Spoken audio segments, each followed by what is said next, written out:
All right, Mark, appreciate you coming and visiting with us today. We're going to do a little bit of an interview style video today, and we're just going to talk a little bit about things that buyers should be aware of in general when it comes to new construction. We've had a lot of fun the past few weeks going out to various new construction neighborhoods and touring those neighborhoods, talking with the on-site agents.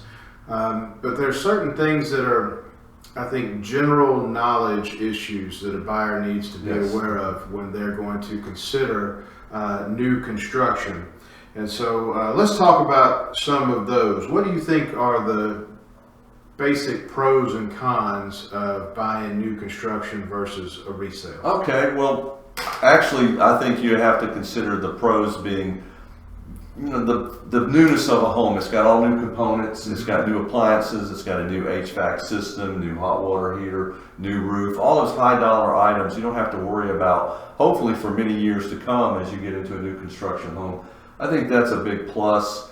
I think when a buyer goes into a new construction community, they want to know what smart features the home has. We've seen some in the interviews that we've done where there's some really neat things going on in these homes, whether it's putting in something that allows you to turn on the lights or turn off the lights. They're using a Google or an Alexa app. Right. It's really cool to see that. So I think new construction home offers that more so than it even did 5 years ago. Also, one of the other things, and I've got notes and I know you do too, I want to make sure I don't miss anything, is that the builders have a lot of incentives that they're offering right now. Yeah. There's been a little bit of a slowdown with buyers because of the rates, so one of the things that they're doing is they're offering things like a washer and dryer, as we've seen in one construction home. We've seen that they've offered a new refrigerator. They also are doing incentives to their preferred lender. Lenders might buy down the rate for them that would help them get a better rate. And that's part of either would typically have been closing costs, but now can be something to help with the mortgage rate. So those are all the good pros that you see. And then some of the cons I think you have to consider. New construction sometimes takes a little time to get through. It does. And there can be delays for weather or supply chain issues, and so that's something that you would want to consider as you get into new construction home. Is definitely a con. The length of time from the time you pour the foundation to the time that you can close. I made a note here that sometimes you can maybe get a little more house for the money, a little more bang for your buck when you get into a resale. And so a new construction home might have an unfinished basement, but for a similar price point, you might be able to find a home with a finished basement. So that would be a con, that would be against, say, a new construction development. Right. So those items, I'd say make a list of what you like about new construction and what you don't like, and just see if you can come up with some other things. But those are the big things I think most buyers would consider. I think you're dead on with that. There's a lot of good pros to doing new construction, and like you said, maybe you might get a little more bang for your buck with a resale, but when you're talking about all the major components are new, mechanicals, roof, all of that, warranties, incentives, all of the things that the builders are doing. There's a lot of advantages to buying new construction. And right now, there's a lot more new construction on the market as opposed to perhaps resale. So there's a lot of selection. I agree. A lot of opportunity. Every time I drive down a road in Walton County or Gwinnett County or even Hall County, if there's a little patch of land somewhere, somebody's trying to build something on it right now. Right. So there's a lot of selection that buyers might be able to have. When we were preparing for this video, one of the things that I looked at was some of the information that the Georgia Association of Realtors provides us when it comes to new construction.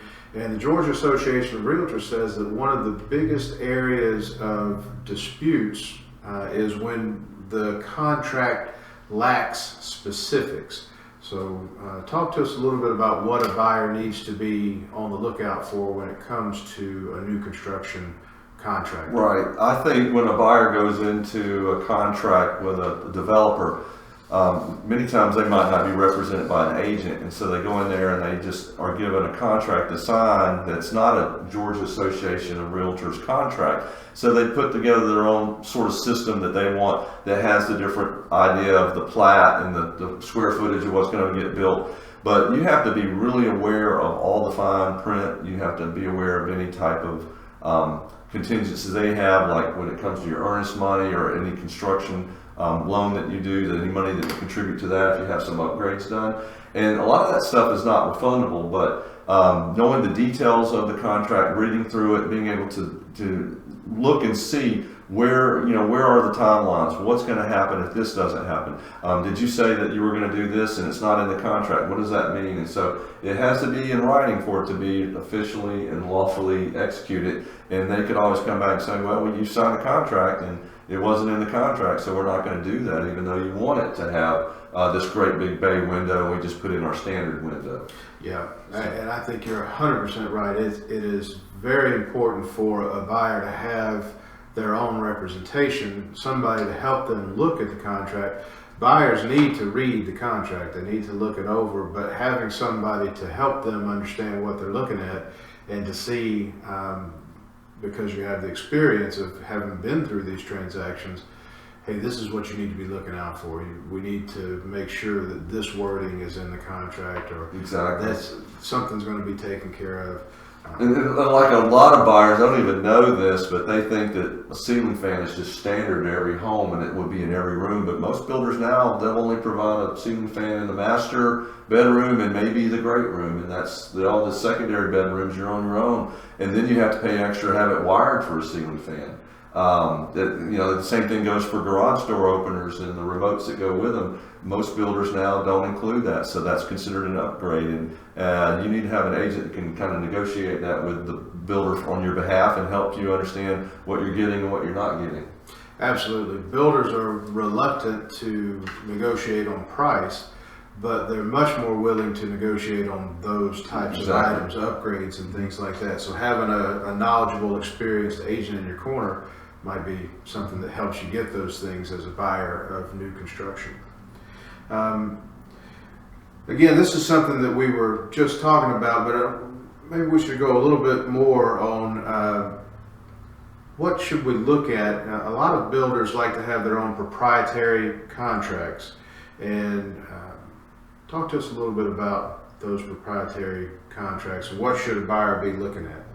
Well, when you get into a contract, a lot of times the builder will want you to put down a certain amount of earnest money. It can be as much as $10,000, and so that contract is binding, and so you're on the hook for that if you don't meet all the requirements of the contract, like you fail to get your loan, and the reason is not because you didn't qualify for it, but you did something that would cause you to default on it. You could lose your earnest money. Also, if you're doing a contingency with the sale of your home, there's a timeline that they'll want you to have that home sold by so that you can move into the new home that they're selling you.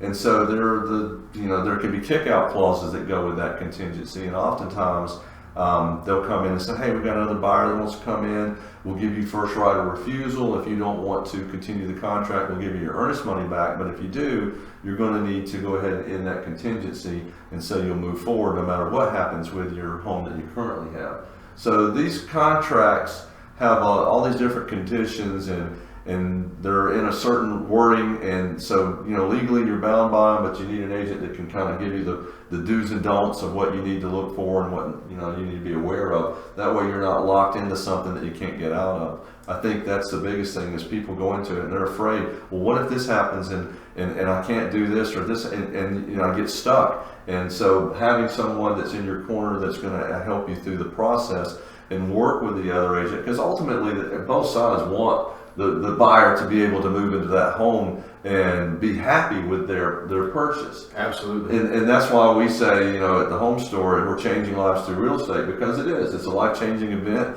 and it can be very scary. It just absolutely. It's a big deal. Yeah. It's a lot of money. So, but that's, I think, also you talk about builders, we get to look at which builders have a good reputation for getting into the contract, fixing issues that come up even after closing. and making sure that they've done everything to make the buyer happy. I think that's a good thing. You get to know what incentives that builders have through their contracts, and all that stuff, once again, needs to be in writing. What the home warranty is it for a year? What do you have to do to use that home warranty? Those kinds of things are just crucial to being able to move forward and feel good about getting into a new construction home. Yeah, that leads me into my next question for you, and that is to talk a little bit about the value that you bring to the buyer, because you have these relationships and you have this experience with many different builders. And so, just like you said, you know which builders have a good reputation for getting things done and which might have a reputation for being a little more difficult to do. Exactly, and which ones we're not going to work with you if there becomes an issue on getting back earnest money. So that's true. I mean, you get to know 7, 8, 9 different builders over the course of being in this a few years, and honestly, some builders have a little better reputation than the others, but they're ultimately wanting you to buy a home that they say that they're going to build in good faith, and you have to be able to say, yeah, this builder does what they say they're going to do. They're going to offer the incentives that are going to give you good upgrades compared to other builders. You know, is this something that all builders are doing, or just this one builder? You know that from working with the different builders. You know, and we mentioned some of the different ones that we've been to, and you know how quickly they're able to close. If they give a timeline when their build out's going to be done in 6 months, are they going to meet that deadline? So that's part of the process. Also, the incentives we talked about earlier, knowing what builders will do what, whether it's through the lending process or whether it's through upgrades of the home. And that's what I love, is each builder is a little bit different, but the bottom line is you need to be able to represent your client in a way that they know what they're getting, and that's some of the value that we bring. Is being able to say, hey, this is a good subdivision. They're doing this that this other subdivision doesn't do, and I think that's something that we bring to the table. Absolutely, and I don't think that there's builders out there that are out to purposefully be difficult or to cause buyers problems. I think it really comes down to a matter of style and a matter of knowing what different builders' processes are, because they have different systems and different processes. Some builders don't have any problem with a buyer coming in and making decoration selections. Matter of fact, they encourage it. They have a huge list Showroom, of, so to speak. yeah, exactly, of flooring finishes and tile and paint colors. And other builders their process is much different than that. It is how they're going to build it, and if you like that, you like it. If you Right. don't, Yes. but knowing which builders are like Yeah, that. and I've is seen them important. both. It's like, this is what we're building, and this is what you get what you get. And then there's others. If you're early enough in the process, pick some paint colors. Let's pick the tile. Let's pick the type of color that you want. You might even have some say so in the upgrades of the appliances instead of just getting the basic type. Exactly. Yeah. So it's really having that experience and knowing which builders are open to different processes. Right. Mm-hmm. Yeah. Excellent.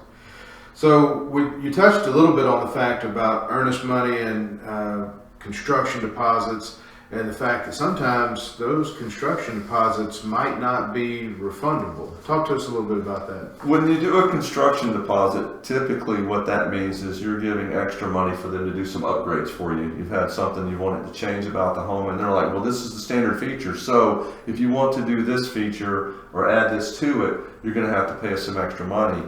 And to do that, it's typically non-refundable. So that's a big difference between that and refunds that might occur from earnest money, because earnest money is your down payment on the house, and you have protection periods in place that will help you get your earnest money back if there's an issue during the process of trying to get to the closing. So I think that buyers need to understand that, and then you understand that you need to be careful how many changes you want to make, because you don't want to send out a bunch of money in cash with the promise that they're going to build everything exactly the way you want it, and then some issue causes you not to close. Right. So, and that money's gone. So hopefully, through the process, and I think that, this is our utmost responsibility. We protect our clients and their earnest money, and that's one of the biggest things that you could ever do as an agent. Right. And then warn them of the other things that could happen if they put money elsewhere that's not refundable. Right. So it's our job on the buyer's side to let them know when a contingency is about to expire, Exactly. or when they might have a place where their money is going to be at risk. So just letting them know those things. new construction, one of the big variables is that builders can be at the mercy of the weather. So sometimes if they're starting from scratch, they may not know is this going to be done in 4 months or 6 months. You've seen that. So talk to us a little bit about how a buyer can navigate that. Well, I think it depends on a timeline, of course. Everybody has their own timeline, whether they want to sell a current house they're in, whether they want to wait till it's closer to the end of the school year, or if they just don't have another home to sell and whether they're willing to wait. But I think if you're wanting to have less issues on the closing time, then it might be smarter to wait till it's more built out. Like they've got the framing in, they've got the roof on, they've got the drywall in, and that way when you're looking at a house like that, you're just a few months away from being able to close, and that's not necessarily dependent on the weather. The only thing that can really get you there might be supply chain issues and being able to get materials in, whether it's windows, shower doors, or in one of the last homes that I sold, getting sod in at the very last minute. So those things can cause an impact on delays, but you're less likely to have delays once you get to a certain point in the construction process. So wait till later, but if you've got all the time in the world, then certainly go in at the very beginning and lay down where you want your house to be exactly in the plot that you pick out, and all the features that you can pick out that they allow you to do, from paint color to what we've talked about earlier, from the different types of appliances, countertops, flooring, I mean, you name it. And they usually give you some ability to make those decisions. So it sounds like if a buyer is more flexible with where they're going to start in the process, that might give them a little more certainty as to when they're going to close. Exactly. So if they're going to buy something that's already got the walls up, or perhaps they're not tied to this specific lot in the neighborhood, and they can go with one that's already further along in the process, then they can be a little more certain that it's going to close on time. Right, and I don't know if you've heard this, but I used to always hear that once you have the drywall up, and then it's 90 days from getting it all finished and getting it ready to go at most. And so I think that's fairly still a consistent thing. Yeah. And that way you don't have to worry about the rain coming in like it does seem like every day here. Yeah. Yeah. Well, the builders want to get it done fast too. So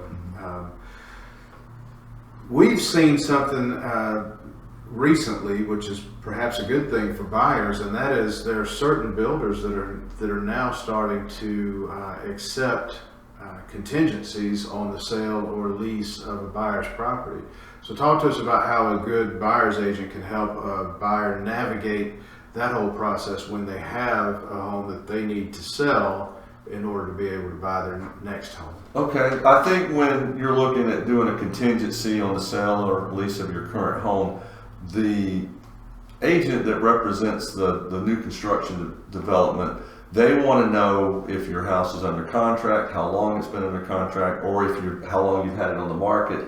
So if it's just now going on the market and you're trying to make this deal so that you have something in place, they'll probably want to kick out contingency. Mm-hmm. And that kick out clause just says, like we mentioned earlier, that if you're able to move forward, everything's good, you sell your house, you close on time, but somewhere during the process, if they get a bona fide buyer that wants to come in and kick you out, they have the right to do that. But you can protect your client, and of course their earnest money is still protected because you can help negotiate. Hey, maybe we can do this, we can get your house sold, we have a timeline involved in selling your home, and we're getting closer, we've had a lot of traffic.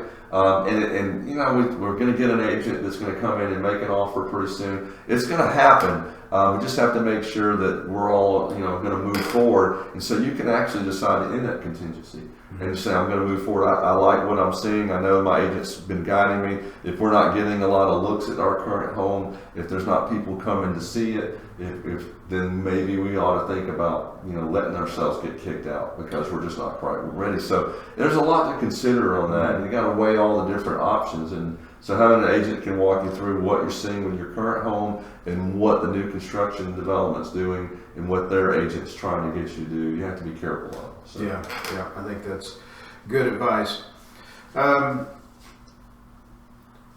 Let's talk about covenants. So in most new construction subdivisions these days, there's going to be a set of CC&Rs, so conditions, covenants, restrictions. What do buyers need to be aware of in that regard? Some people I just assume that they can go into a new construction home and they can just bring out their camper and their boat and things like that. But obviously there's covenants, and so that's the protection of the neighborhood. It might be people can't park on the street. So having a copy of that, knowing clearly what you can and can't do, whether you can actually maybe down the road lease your property to somebody and rent it out, those are established in the CCRs, or the different covenants that you see will give you guidelines on what you can and can't do. And so making sure that your agent's gotten your copy of that and you have it, you're well aware of what you want to do down the road. Maybe you want to just build a shed out back and make a place where you can put your mower and stuff. Is that possible to do? So all that's clearly laid out. And then of course most subdivisions have an HOA, or homeowners association, and so they enforce those covenants and make sure that everybody's doing what they're supposed to do to maintain the integrity and the niceness of the community. I think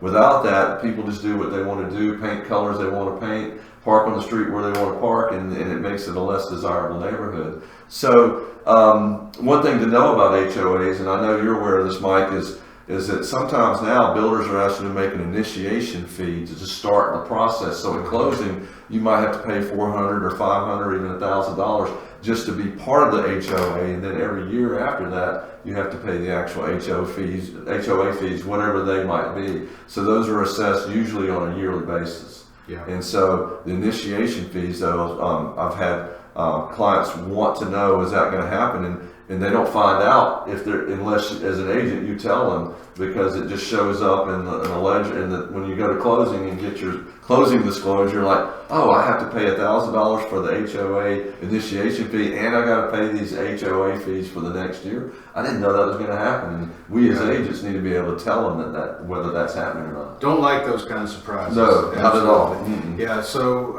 HOAs, covenants, and restrictions, those things, they can definitely be a dual-edged sword. And if a buyer is someone who does not want to live under those kinds of guidelines or restrictions, they need to be aware of it and not choose a house in a neighborhood that's going to have those restrictions. But on the other hand, it does help protect property value, and I think that housing in a neighborhood with a strong HOA that has good guidelines, those tend to keep the value, and it does protect all of the property owners. So either way is okay, but what's not okay is thinking that you were getting one thing and it ends up being a different thing. And then understanding what your HOA can provide for your community, whether it's swim and tennis, whether it's a pool that needs to be maintained with lifeguards or not, playground, all the things that go in it, tennis courts, whether they're lighted, all the different things that go into making the subdivision look nice, and maintenance of the grounds and that kind of thing. Right. So knowing all that stuff ahead of time is a huge factor, because that makes, like you said, it makes the development, it makes the community more desirable, and it maintains your home value. And ultimately, you don't want to buy into a new construction community and then 3 or 4 or 5 years down the road you decide that, hey, we've outgrown this house, we want to move into a bigger house, or we've gotten transferred to a different area and we can't get any money for it because it's just not maintained very well. Right. You've got all sorts of problems in the neighborhood, from people doing automotive work in their front yard, and the houses are painted an entire rainbow of different colors, and no conformity. No conformity. You got a bus driver that parks their bus right there on the front of the subdivision. Right. So all of those things are things to be aware of. All right, so Mark, the last thing let's talk about is what should buyers be aware of when it comes to the home warranty, or the final walkthrough, the builder service after the closing? What should buyers be thinking about? Well, the good news, Mike, is that most of the new builders out there, they provide a 1-year home warranty. And so we know that going into the closing, if anything hasn't been taken care of, there's a way to get it taken care of. If something was missed, something didn't get done during the punch out list that was done the week before. So you and your agent should go out and put blue tape around every place that the buyer's not happy that something's not been done right. And then if there's a major item, if that's been handled through an inspection or whether or not you just know that hey, they missed some paint over here and we need to get it taken care of. They'll get that done, and you'll do a final walkthrough either the day of closing or the day before. So you have those two walkthroughs, which are huge. And then as you get into the period that you're talking about after closing, the great news about these warranties is you just make a call and they'll come out and address your concern. And there's different numbers that your builder will leave you with that you can call directly. You typically at that point do not deal with your builder at all, and you've been handed off to the warranty company. And most warranty companies will do a good job handling things in a timely fashion, and that's what the builder wants. And they want you to continue to be happy and recommend the subdivision to other people that want to come in and buy a home. And they know if they don't take care of their buyers after the closing, then the word's going to get around that this is not the best place to come buy a home. Right, absolutely. I think builders, especially if they have a lot of lots left in the neighborhood that they need to get built and sold, they don't want unhappy home buyers in there. So they're going to work hard to make sure that their buyers are satisfied.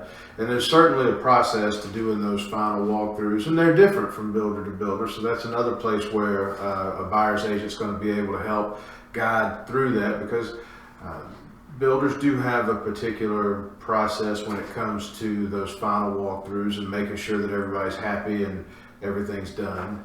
But yeah, that's definitely a good place for a buyer's agent to help a buyer. It is, and the home warranties are just, they're hopefully you don't need them. And I would say that if it's a resale, if you don't use your home warranty within the first year, you probably aren't going to use it, or first month, and that first month is gone, and then you probably just forget about issues.